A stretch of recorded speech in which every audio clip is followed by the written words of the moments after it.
Once again, I am introducing myself. Myself Dattatreya Ahir. I am the retired principal of Government ITI. Basically, I am an electrical engineer. I have been worked as an electrical engineer at Koyna Hydroelectric Project for 2 years, 1 year at Chandrapur Thermal Power Station. Then after I joined to Government Technical College and worked as a lecturer for 13 years. Parallelly, I appeared to the exams of the Institution of Engineers by self-study and get the degree of AMIE. It is equivalent to MA. On that base, I faced to MPSC and get selected as a principal and worked as a principal to various government ITIs for 22 years. And after prolonged service of 38 years, I retired in August 2019. And since last 7 years, I am delivering motivational speeches to Indian youth. So, today, I am speaking on hidden power within youth, means युवा सुप्त शक्ति. उससे पहले मैं एक youth day के बारे में बताना चाहता हूँ.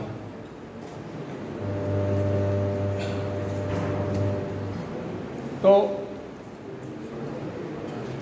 इंडिया में youth day national youth day is celebrated on 12th January.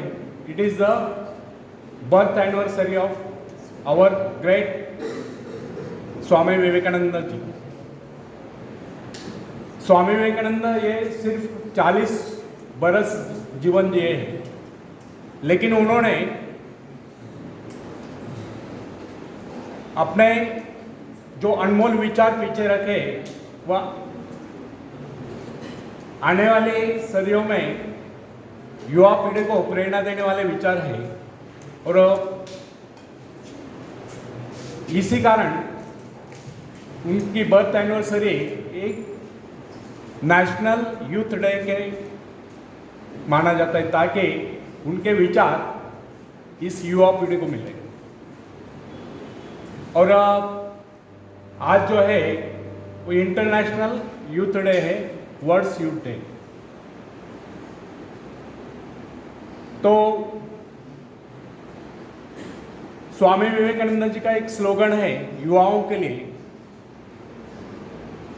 Arise, awake end stop not till the goal is reach. उठा, जागे व्हा आणि तोपर्यंत थांबू नका जोपर्यंत तुमचं ध्येय गाठत नाही. अथक परिश्रम करा, मेहनत करा आणि आपलं ध्येय हासिल करा. स्वामी विवेकानंदांनी हे पण सांगितलं, हे विश्व एक व्यायामशाळा आहे आणि आपण सर्व इथे व्यायाम करण्यासाठी आलेलो आहोत.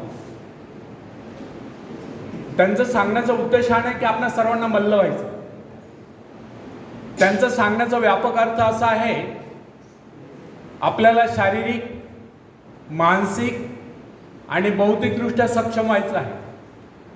आपलं मनगट, आपलं मन आणि आपला मेंदू बलवान बनवायचा आहे. मग शारीरिकदृष्ट्या सक्षम होण्यासाठी जिमलाच गेलं पाहिजे किंवा व्यायामशाळेत गेलं पाहिजे असं काही नाही, कारण हे विश्व एक व्यायामशाळा आहे. मग सकाळी उठल्यापासून रात्री झोपेपर्यंत ज्या ज्या शारीरिक श्रम करण्याची संधी आहे त्या संधीचं सोनं करायचं आहे. अंग झोपून काम करायचं आहे. कुठलंही काम असो ते अंग झोपून केलं पाहिजे. एक गोष्ट लक्षात ठेवा, काम केल्याने माणूस सशक्त होतो, काम केल्याने माणूस अशक्त होत नाही. आणि व्यायाम आपण त्यासाठी करतो की आपलं शरीर सशक्त व्हावं. आजकाल काय झालं की प्रत्येक घरामध्ये एकुलता एक मुलगा असतो, एकुलता एक मुलगी असते. काम करण्याची सवय नसते किंवा काम करण्याची लाज असते. त्यांच्यासाठी सुद्धा सांगतो, तुम्हाला काहीच काम नसेल नका करू. पण एक गोष्ट लक्षात ठेवा, कोविडसारख्या महामारीपासून स्वतःचा बचाव करायचा असेल, स्वतःला निरोगी ठेवायचं असेल, सदृढ ठेवायचं असेल तर तुम्हाला सकाळी लवकर उठलं पाहिजे. जॉगिंग करा, रनिंग करा, स्विमिंग करा, सायकलिंग करा, योगासने करा, प्राणायाम करा, मैदानी खेळ खेळा, व्यायाम करा आणि आपलं शरीर तंदुरुस्त ठेवा. म्हणजे रोगापासून मुक्त ठेवा, निरोगी ठेवा. तर दिवसातून एवढा व्यायाम आपला प्रत्येकाचा झाला पाहिजे, रोज झाला पाहिजे की एकदा तरी शरीरातून घाम निथळला पाहिजे. अशा पद्धतीने जर तुम्ही रोज व्यायाम कराल तर तुम्ही निश्चितच निरोगी राहाल आणि आजारापासून दूर राहाल. दुसरी गोष्ट आहे, मानसिकदृष्ट्या सक्षम होण्यासाठी आपल्या मनावरती, आपल्या इंद्रियांवरती आणि सर्वात महत्त्वाचं आपल्या विकारांवरती ताबा असला पाहिजे. विकार कोणते? थोडक्यात सांगतो: काम, कामना, इच्छा, क्रोध, लोभ, मोह, मत्सर, द्वेष, आळस, नैराश्य, उदासी यांना मनातून हद्दपार करा. नेहमी आनंदी राहा, उत्साही राहा, कार्यतत्पर राहा. स्वतःला चांगल्या विचारांमध्ये चांगले विचार आत्मसात करा आणि त्या विचारांना कृतीत आणा, आचरणात आणा. त्यातून तुमचा भविष्यकाळ उज्ज्वल होईल. आजकाल मोबाईलमध्ये आपण खूप वेळ वाया घालवतो. तसं पाहायला गेलं तर आजच्या बदलत्या काळासाठी मोबाईल हे अतिशय महत्त्वाचं गॅजेट आहे, जे आपल्याला खूप हेल्पफुल आहे. परंतु त्याचा मिसयूज जास्त होताना दिसतो, विशेषतः युवा पिढीकडनं.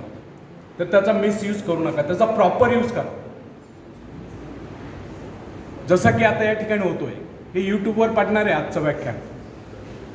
तर मोबाईलचा मिसयूज करू नका, मोबाईलचा सदुपयोग करा आणि चांगले विचार आत्मसात करा आणि त्या विचारांना कृतीत आणा, आचरणात आणा. त्यातून तुमचा भविष्यकाळ उज्ज्वल होईल. ईश्वराने आपल्या सर्वांना उदंड आयुष्य दिलेलं आहे, परंतु या संपूर्ण आयुष्यातला फक्त एकच क्षण आपल्या हातात आहे. सांगता येईल कोणता? Present moment is the most important moment in our life. गेला तो भूतकाळ, इतिहास जमा झाला, येणारा भविष्यकाळ आपल्याला माहिती नाही. मग हा वर्तमानातला प्रत्येक क्षण तुम्ही कसं जगतात, कसं विचार करतात, त्या विचाराला कसं कृतीत आणतात, आचरणात आणतात, त्यावर तुमचा भविष्यकाळ अवलंबून आहे. स्वामी विवेकानंदांनी सांगितलं आहे, माणूस त्याच्या विचारातून घडत असतो. मग विचार नेहमी चांगले असले पाहिजे. सुविचार आपण बघतो लिहिलेले असतात. सुविचार कशासाठी असतात? तर ते येता जाता आपल्या दृष्टीस पडावे आणि दृष्टीत पडले म्हणजे त्या विचारावरती आपण विचार करावा आणि त्या विचारांना कृतीत आणावं, आचरणात आणावं. त्यासाठी सुविचार आपल्या कॉलेज कॅम्पसमध्ये लिहिलेले असतात. सुविचारच का लिहिलेले असतात? कुविचार का लिहिलेले नसतात? कारण सुविचारातूनच माणूस घडत असतो. माणसावर इनडायरेक्टली ते संस्कार होत असतात. त्यामुळे सांगणं एवढंच आहे की नेहमी चांगले विचार आत्मसात करा आणि या विचारांना कृतीत आचरणात आणा. त्यातून तुमचा भविष्यकाळ उज्ज्वल होईल. तिसरी गोष्ट आहे, बौद्धिकदृष्ट्या सक्षम होण्यासाठीच आपण सर्व लहानपणापासून शिक्षण घेत आहात. मग हे शिक्षण घेत असताना स्वामी विवेकानंदांनी सांगितल्याप्रमाणे ज्यावेळेस वर्गात शिक्षक आपल्याला शिकवत असतील त्यावेळेस आपल्या मनामध्ये एका वेळेस एकाच कामाविषयी विचार चालू असले पाहिजे. शिक्षक काय समजून सांगतात त्याचं व्हिज्युलायझेशन तयार झालं, त्याचं चित्र मनामध्ये उभं असलं पाहिजे. अशा पद्धतीने तुम्ही एकाग्र चित्ताने अभ्यास कराल तर तुम्ही निश्चितच ज्ञानी व्हाल. कारण स्वामी विवेकानंदांनी सांगितलं आहे,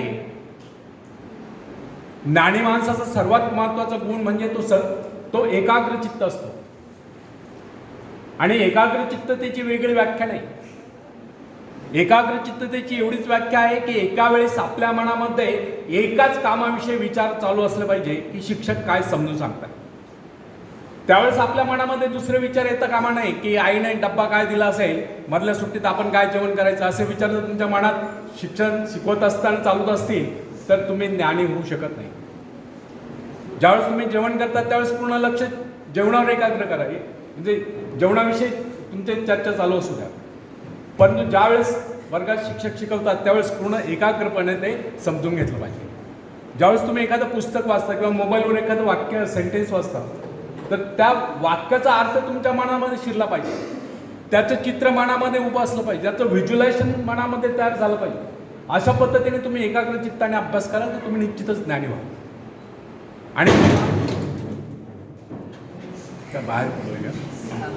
आणि जेव्हा या भारतातील प्रत्येक युवक, प्रत्येक युवती शारीरिक, मानसिक आणि बौद्धिकदृष्ट्या सक्षम होतील तेव्हाच खऱ्या अर्थाने विवेकानंदांचे युवकांबद्दलचे स्वप्न साकार होतील आणि तेव्हाच खऱ्या अर्थाने आपला भारत देश आत्मनिर्भर बनण्यासाठी ही युवा शक्ती काम आहे. लक्षात आलंय? बाहेर कोणी दिलं?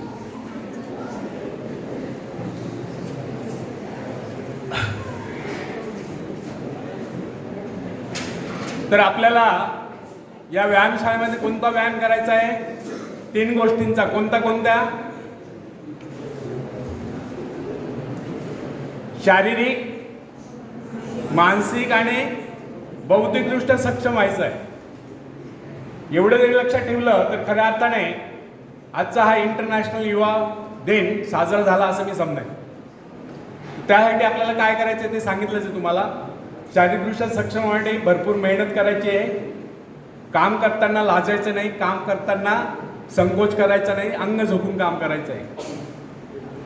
मानसिकदृष्ट्या सक्षम होण्यासाठी आपल्या मनावरती, आपल्या इंद्रियांवरती आणि आपल्या विकारांवरती ताबा असला पाहिजे. आणि बौद्धिकदृष्ट्या सक्षम होण्यासाठी एकाग्रचित्ताने अभ्यास केला पाहिजे. या 3 गोष्टी लक्षात ठेवा.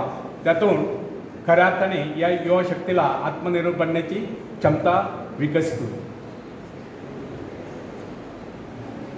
आता आपण युवा सुप्त शक्तीवर मी बोलणार आहे. तो फ्रेंड्स,